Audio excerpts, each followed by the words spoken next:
PRLA met with the governor's team earlier this week to discuss next week's changes to the restaurant mitigation orders, as well as continue our push to get private events reopened at a safe and reasonable level.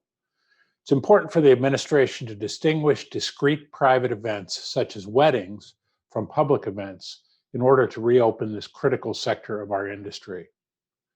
On April 4, restaurants will be able to move to 75% capacity with social distancing and self-certification. They'll be able to resume bar seating, eliminate the meal requirement for alcohol consumption, and remove the 11 p.m. alcohol sales curfew for on-site consumption.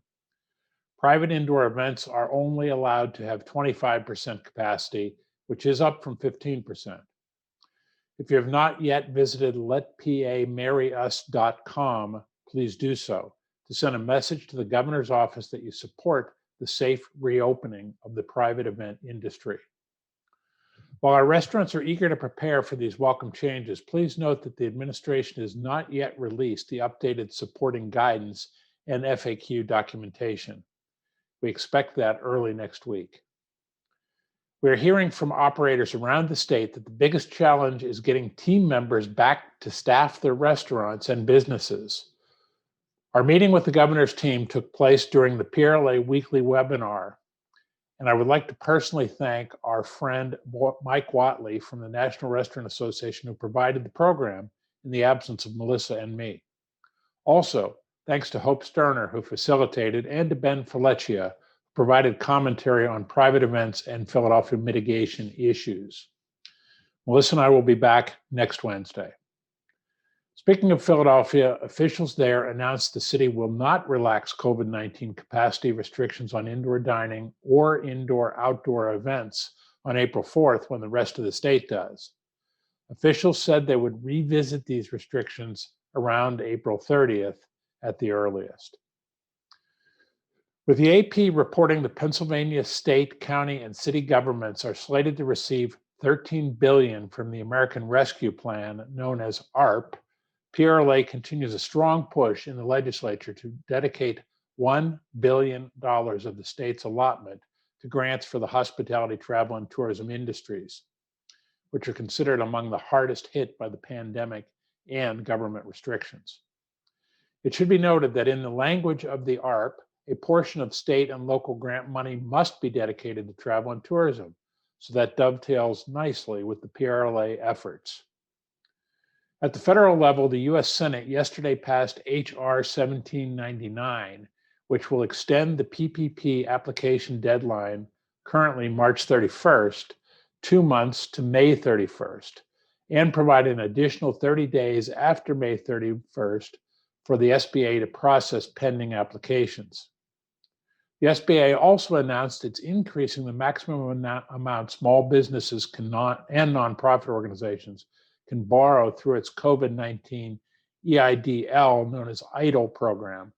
Starting the week of April 6th, the new loan limits will be 24 months and $500,000 max loan.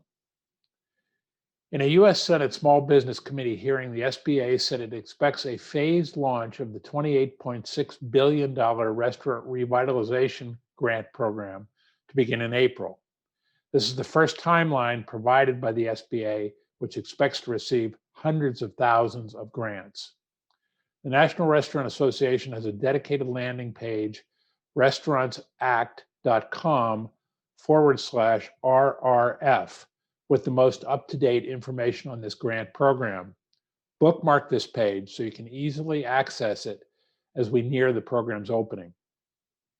Each week, I've reminded you to remain diligent in responding to our action alerts regarding the Raise the Wage Act, which would increase the minimum wage to $15 an hour and eliminate the tipped wage. This week, Politico reported that Senate Democratic moderates are pushing for a compromise on minimum wage, including a more modest increase to $11 per hour and opposing the complete elimination of the tipped wage.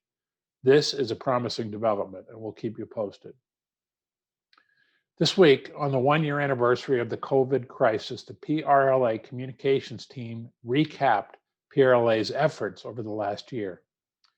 In addition to the significant work in getting the industry reopened and bringing aid to our devastated businesses and their employees, there are some startling statistics about how PRLA pivoted to provide information to the industry. PRLA adapted existing and created new publications and programs on the fly to provide the industry at large with accurate and timely information so operators could make the best possible decisions for their businesses. PRLA distributed more than 1.3 million email newsletters, provided nearly 3,200 minutes of webinars via our weekly update and other industry-related sessions, and opened our online resources to the industry at large, regardless of membership status or ability to pay.